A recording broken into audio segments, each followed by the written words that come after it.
사회적 거리두기 시대에 어떻게 보면 비대면으로 만나는 게 점점 늘어나고 있는데, 근데 우리 교수님께서는 오히려 이것만큼은 거리를 좁혀야 된다라고 말씀하신 5가지가 있습니다. 자, 그러면은 이 5가지에 대해서 교수님의 그 의견을 좀 듣고 싶은데요. 네, 뭐 사회적 거리 두기는 거리를 더 두더라도 네. 사이가 가까워져야 되잖아요. 네. 그래서 저는 첫 번째, 비대면 접속이 아무리 강력하게 강조가 된다고 할지라도 접촉을 첫 번째 강조해야 될 게 있어요. 책과의 접촉. 디지털 텍스트도 읽어야 되지만 저는 아날로그에 따라서, 아날로그가 안 하려고인 건 아시죠? 안 하려고.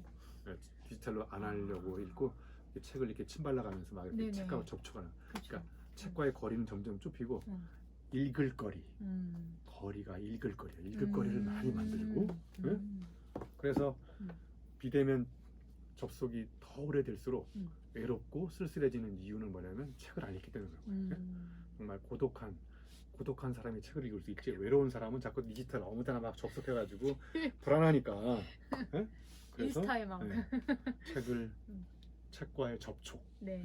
접촉해질수록 이 마음도 촉촉해지고. 좋은데요, 교수님? 네. 네. 우리 계속 강조하고 있잖아요. 책을 가까이 하고 계속 봐야 하고. 네. 자, 그렇다면 또 두 번째로는 어떤 게 있을까요? 네, 책보다 또 소중한 책이 있어요. 네, 살아있는 책, 산책이라고. 산책. 그러니까 자, 이렇게 자꾸 네. 방에만 오래 있고 그러니까 이제 더 답답하고 그러잖아요. 맞아요. 그러니까 책을 읽은 다음에 읽은 화두 몇 가지만 갖고 집 앞에 나가는 거예요. 뭐 이제 마스크 써도 되고 이제 이렇게 한적한 거리는 혼자 이렇게 걸어다니면서 또는 뭐 때로는 동료 한두 사람 만나서 이렇게 같이 걸어가면서 얘기할 수 있고. 그러니까 저는 이 산책이라는 게 책을 읽으면서 곰이 이렇게 곱씹어오면서 생각해보고 소화시키는 시간이기도 하고, 산책하러 나가면 책 말고 거기 이제 길가에 풀도 있고 저 멀리 다른 건물도 보이고 뭐 나무도 보이고 이렇게 그 친구들하고 대화도 하면서 복잡했던 머리를 말끔하게 해결하는 방법, 산책. 예, 정말 치열하게 고민했던 게 딱 거리를 딱 두고 이제 바깥에 가서 자연과의 거리를 좁히는 이런 산책 접촉을 하면 복잡했던 머리도 명쾌해지고 읽었던 책의 화두도 정말 깨끗하게 정리될 경우가 많이 있어요. 네. 자, 그럼 오늘부터라도 마스크를 쓰고 한번 산책해 보는 걸로. 네. 자, 그다음에 우리 교수님께서 말씀하신 게 자연과의 교감. 네. 이거에 대해서도 좀. 네, 자연과 이제 감각적 접촉을 해야 되는데, 네. 저는 이제 이 코로나 시대가 와서 자연이 갖고 있는 위대한 교훈을 좀 더 깨달았으면 좋겠어요. 여러분 얼마 전에도 언론에 났지 않았습니까? 네. 이 비대면 이제 밖에 나가 사람들이 많이 돌아다니지 않고 차도 많이 안 끌고 다니니까 공기가 굉장히 깨끗해졌잖아요. 그렇죠. 야생동물들이 거의 지방까지 내려오기도 하고. 그러니까. 그다음에 정말 대단한 변화들이 자연의 복원력, 회복력, 맞아요. 재생력. 네. 그러니까 인간이 너무 그동안 자연을 파괴하고 오염시킨 그 부메랑으로 자연들의 그 서울 최지천 교수는 이런 이야기를 하더라고요. 이 거리두기가 자연과의 거리두기에서 중요한 건 뭐냐면은 동물들도 거리두기를 하며 살아야 되는데 닭들이 A4 용지도 한 장도 안 되는 요 거리두기가 안 돼가지고 얘네들이 병에 걸리면 몰살한다는 거예요. 맞아요. 거리두기, 닭도 여기저기 뛰어놀고 막 베테랑 교향곡 들으면서 춤도 추고 그러면 한 놈이 병에 걸려도 옆으로 전파될 가능성이 없다는 거예요. 돼지도 막 집단 거리두기가 없고. 네.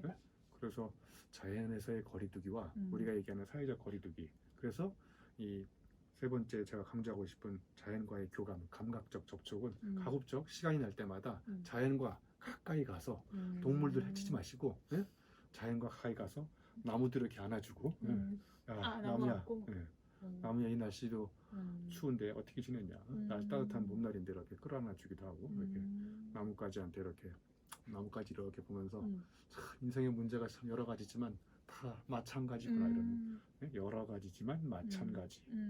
나무가 이렇게 줄기차게 자라니까 줄기가 그래서 줄기차게 자라는구나 이렇게 나무한테도 교훈을 배우고. 가서 나무를 한번 끌어안아 보는 걸로. 네, 남편보다 나무를. 네. 자, 그 다음에 가까운 사람과의 인간적 접촉. 네. 근데 지금 되게 거리두기 강조하고 있는데 교수님 이건 어떤 걸 얘기하는 건가요? 그러니까 가까운 사람과 인간적인 접촉은 뭐냐면 사회적 거리두기를 한다고 해서 집사람하고 자꾸 거리를 두고 동생, 형, 야 맞아요. 거리두기야. 어? 음. 각자 음. 다른 집으로 이사 가서 한 달 후에 막 이런 게 아니잖아요. 응? 그러니까 진짜 거리두기의 개념은 불특정 다수와 네. 위험한 만남을 하지 말라는 거고 가까이 있는 사람이 있으면 좀 더 가까이 지낸다고 맞아요. 지내야 된다고 생각해요. 네. 그래서 던바의 넘버라 던바의 수라는 게 있어요. 네. 던바 가장 절친인 사람이 5명이라는 거예요. 음. 이게 주로 이제 가족 친지일 것 같아요. 음. 그다음에 이제 매우 친한 사람들 15명 정도. 그래서 제 전화번호부에 2만 명이 있어요. 예를 들면 그 2만 명 중에 정말 가까이서 전화하는 사람 15명 내일 것 같아요. 그리고 그거보다 조금 더 친하게 지내는 사람이 약 50명.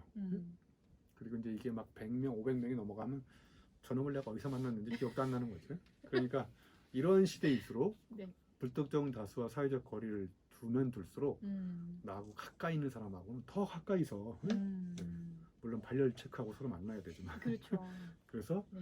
이런 신체적인 접촉을 해야 우리가 살아가는 맛을 느낄 수가 있을 것 같아요. 네. 자, 그리고 마지막으로 네, 저도 이건 정말 중요하다 생각하는데 육체적 접촉. 네, 이건 바로 뭔가요, 교수님? 네, 육체적 접촉이 이제 그 운동기구와의 접촉이에요. 땅과의 접촉. 그러면서 운동을 해야 된다. 운동. 이 코로나 위기를 극복하는 우울증을 극복하는 가장 강력한 방법도 운동을 해야 된다고 생각해요. 그래서 이 어렵고 힘든 시기일수록 내 몸을 내가 스스로 챙기고 체력 이게 있어야 면역력도 생기고 그래서 아까도 나왔지만 밥 먹듯이 책을 읽는 거하고 똑같이 밥 먹듯이 운동을 하고 돈이 없어서 시간이 없어서 운동을 못하는 게 아니에요. 맞아요. 가장 강력한 운동 기구는 내 몸이야. 내 몸 체중만 갖고도 이 플랭크 이런 거 타고 플랭크 예술이 몇 번에 몇 주 동안 할 수 있어? 저 1분이요. 1분. 와, 네. 1분이면 평균은 되겠네. 평균. 네. 예. 1분은 합니다. 표준 이하는 아니네. 네. 나는 10분 할 수 있어. 10분. 비인간이지 뭐 기계가 하는 거지. 그러니까 AI. 이렇게 플랭크도 하고 이렇게 팔굽혀펴기 푸시업도 하고 어려우면 무릎 꿇고 하기도 하고 네. 그다음에 뭐 앉았다 일어났다 이런 스쿼트도 하고 그러니까 내 몸만 갖고도 음. 내 몸을 얼마든지 강하게 만들 수 있어요. 저 체육관에 가서 나처럼 이렇게 무거운 거 안 들어도 무거운 거 들려고 그랬는데. 네. 그런 육체적인 접촉, 주기적 운동을 하는 게 제가 강조하는 거리두기임에도 불구하고 가까이 접촉해야 될 5가지를 얘기했어요. 네. 자, 우리 교수님께서 지금 이제 현 시대에 그 상황에 맞는 그 접촉과 접속에 대해서 이제 얘기를 해주셨는데요. 네, 마지막으로 네. 제가 우리 코로나 위기를 극복하기 위해서 코로나로 많은 사람들이 어려움을 갖고 있어서 제가 코로나 이니셜을 가지고 제가 생각해도 너무 멋진 말을 만들었어요. 그러게요. 너무 멋진데요, 교수님? 네. 뭐 오늘 띄워드릴까요? 네. 자, C. 첫 번째 코로나의 C는 크라이시스예요. 그러니까 이건 뭐냐면 우리가 직면한 위기를 정말 현실로 받아들여야 돼요. 그냥 언젠가 없어지겠지 이렇게 생각하지 말고 네. 위기는 위기예요. 위기의 본질을 정확하게 우리가 알아야 돼요. 그쵸. 그래야 우리가 어떻게 대응할 수 있잖아요. 네, 맞습니다. 네. 자, O. O는 이제 오픈 마인드예요. 우리가 자주 못 만나고 줌으로 만나고 이렇게 하더라도 열린 마음으로 내 생각도 틀릴 수 있고 타자의 입장에 자꾸 생각해보고 이렇게 개방적인 열린 마음으로 R. R은 이제 리스펙트예요. 존중하는 거거든요. 존경해주고 저 사람이 저럴 수밖에 없었구나. 그냥 야단치고 결과만 보고 사람을 비난하지 말고 그럴 수밖에 없었다. 그리고 나하고 다르다. 그런 다름과 차이를 열린 마음으로 존중해주는 게 이제 리스펙트예요. 네. O. O는 이제 옵티미스틱이에요. 절대 긍정이거든요. 물론 이제 이 위험한 상황에서 절대 긍정도 약간 위험할 수도 있어요. 그런데 가급적 우리는 이런 위기 상황에서도 이럴 수 있거든요. 지금 먹구름이 껴있지만 먹구름 속에 태양이 있다는 걸 믿어야 되거든요. 그런데 평범한 사람들은 앞에 보이는 먹구름만 보지만 진짜 리더는 먹구름 속에 태양이 있음을 믿거든요. 그래서 구성원들로 하여금 먹구름 속에 태양을 보이게 믿게 만드는 그런 긍정의 마인드가 필요할 것 같아요. N.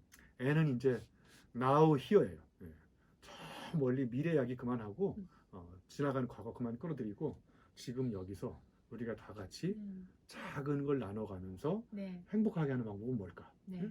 저 우리보다 더 힘들게 의료진들 이런 사람들한테 우리가 도와줄 수 있는 게 뭔지 지금 당장 지금 당장이 중요하지 10년 후에 우리 예수지한테 멋있는 거 하나 사줄게요. 10년 뭐 내가 죽을 수도 있고 그러니까 그건 다 저 이거 다 녹화가 되고 있는 거 네. 아시죠, 교수님? 나중에 10년 후. 편집할 거예요, 제가. 자, A. A는 이제 awakening이에요. awakening. 나를 흔들어 깨우는 거예요. 그래서 이제 지금 여기서 행복한 일을 하면서 다른 사람한테 도움도 주고 그러면서 이제 어제와 다른 나로 이렇게 늘 끊임없이 나를 일깨우면서 이제 경이로운 이런 기적을 경험하는 것, 이런 게 awakening. 마지막에 이제 코로나 다음에 붙어 있는 숫자가 있죠. 19. 코로나19. 19는 19살의 청춘으로 다시 출발하는 거예요. 우리는 이 코로나 위기가 우리한테 소중한 교훈을 던져주고 있잖아요. 지금까지 해왔던 생각, 사고방식 반드시 다시 한번 되짚어서 생각해보고 성찰하면서 19살의 청춘으로 우리 다 같이 힘차게 출발합시다. 교수님 오늘 역시나 좋은 말씀 감사합니다. 아시죠, 여러분? 구독과 좋아요